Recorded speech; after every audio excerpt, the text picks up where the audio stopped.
First class എന്ന് പറഞ്ഞാൽ ഡിസയറിലെ ക്ലാസ്സാണ്. അപ്പോൾ ഡിസയറിൽ നിന്ന് ആദ്യം ക്ലാസ് ഓടിക്കുന്ന കുട്ടികൾക്ക് ഫസ്റ്റ് ക്ലാസ് ഡിസയർ അറ്റൻഡ് ചെയ്യുന്ന കുട്ടികൾക്ക് വേണ്ടിയുള്ളൊരു വോയിസാണ് വീഡിയോ ഇപ്പോൾ അയക്കുന്നത്. നമ്മൾ പഠിച്ച മാരുതി 800 നിന്ന് ഡിഫറൻ്റ് ആയിട്ടുള്ള മറ്റൊരു വണ്ടിയിലാണ് ഇന്ന് നിങ്ങൾ ഓടിക്കാൻ പോകുന്നത്. മാരുതിയുടെ സ്റ്റിയറിംഗ് മാനുവൽ സ്റ്റിയറിംഗ് ആണ്, ഇത് പവർ സ്റ്റിയറിംഗ് ആണ്. ആ വ്യത്യാസം അറിയാൻ പറ്റുന്നത് ഒരു വണ്ടിയെ നിർത്തി തിരിക്കുമ്പോഴാണ്. മാരുതി തിരിക്കുമ്പോൾ നിങ്ങൾ നല്ലപോലെ ബലം പ്രയോഗിച്ചാലേ തിരിക്കാൻ പറ്റുള്ളൂ. ഡിസയർ നിർത്തി തിരിക്കാൻ എളുപ്പമായിരിക്കും. പക്ഷേ റണ്ണിങ്ങിൽ രണ്ട് സ്റ്റിയറിംഗ് നമുക്ക് ഒരുപോലെയാണ് അനുഭവപ്പെടുന്നത്. അവിടെ പവർ സ്റ്റിയറിംഗ് ആണോ മാനുവൽ സ്റ്റിയറിംഗ് ആണോ തിരിച്ചറിയാൻ കഴിയില്ല. രണ്ടാമത്തെ കാര്യം ബ്രേക്കാണ്. ബ്രേക്ക് അറിയാമല്ലോ, ഇതിൻ്റെ ബ്രേക്ക് പവർ ബ്രേക്കാണ്. Very care. നമ്മൾ ബ്രേക്ക് ചെയ്യുമ്പോൾ ബ്രേക്ക് പെഡലിൽ കാല് വച്ചിട്ട് സാവധാനം ബ്രേക്ക് തൊടാനേ പാടുള്ളൂ, മറ്റതുപോലെ അങ്ങ് ചവിട്ടരുത്. അപ്പോൾ ഈ വണ്ടിയുടെ മുകളിൽ കണ്ടോ ഒരു ബോർഡ് വെച്ചിട്ടുണ്ട്. എന്ത് ബോർഡാണത്? എൽ ബോർഡാണ്. എൽ ബോർഡ് പറഞ്ഞാൽ ഇത് പഠിപ്പിച്ചുകൊണ്ട് പോകുന്ന വണ്ടിയാണ്, ഇതിൻ്റെ തൊട്ട് പുറകിലൂടെ പോകരുത് എന്ന് ബാക്കിയുള്ള വണ്ടികൾ കൊടുക്കുന്ന ഇൻഫർമേഷനാണ് ഈ ബോർഡ്. പക്ഷേ പലരും നമ്മളെ വണ്ടിയുടെ തൊട്ട് പുറകെ ഓടിച്ചുകൊണ്ട് വരും. അപ്പം നിങ്ങൾ ബ്രേക്ക് ചെയ്യുമ്പോൾ നിങ്ങൾ പഠിച്ചുകൊണ്ടിരിക്കുന്ന കുട്ടികളാണ്. ബ്രേക്ക് ചെയ്യുമ്പോൾ ചിലപ്പോൾ സഡൻ ബ്രേക്ക് ആയിപ്പോൾ. അങ്ങനെ സഡൻ ബ്രേക്ക് ആയപ്പോൾ വണ്ടി പെട്ടെന്ന് നിൽക്കും. അങ്ങനെ വരുമ്പോൾ പുറകിലെന്ന വണ്ടി ഒന്ന് നമ്മുടെ വണ്ടിയുടെ പുറകിലിടിക്കും. ഇടിച്ചു കഴിയുമ്പോൾ അത് ആക്സിഡൻ്റ് ആയി. ആക്സിഡൻ്റ് ആകുമ്പോൾ പകുതി ആൾക്കാർ നമുക്ക് അനുകൂലമായിട്ടും പകുതി ആൾക്കാർ പ്രതികൂലമായിട്ടും സംസാരിക്കും. അപ്പോൾ പഠിച്ചുകൊണ്ടിരിക്കുന്നത് നിങ്ങൾ പേടിച്ചു. അപ്പോൾ പിന്നെ നിങ്ങൾ വിചാരിക്കും അയ്യോ കാറ് വേണ്ട, എനിക്ക് പേടിയാവും. അങ്ങനെ ഒരു ഇൻസിഡൻ്റ് ആയിക്കഴിഞ്ഞാൽ നിങ്ങളുടെ മനസ്സിൽ നിന്ന് ആ ഭയം മാറാൻ സമയം കൂടുതൽ വേണ്ടി വരും. അപ്പോൾ അതുകൊണ്ട് ബ്രേക്ക് ചെയ്യുമ്പോൾ ശ്രദ്ധിക്കുക, ബ്രേക്ക് പെഡലിൽ കാല് വച്ച് തൊടാനേ പാടുള്ളൂ. ഇതാണ് കൺട്രോൾ സ്വിച്ച്. കണ്ടോ, വീഡിയോ ശ്രദ്ധിച്ചോ? ഇതാണ് കൺട്രോൾ സ്വിച്ചുകൾ.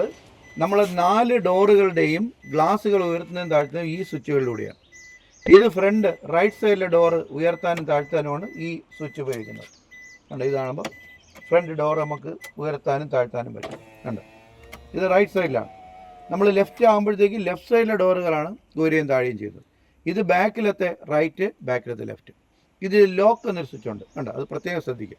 സൂം ചെയ്താണ്. ഈ ലോക്ക് എന്ന് പറഞ്ഞ സ്വിച്ചിന് 2 ഫംഗ്ഷൻ ഉണ്ട്, ഫ്രണ്ടിലും ബാക്കിലും.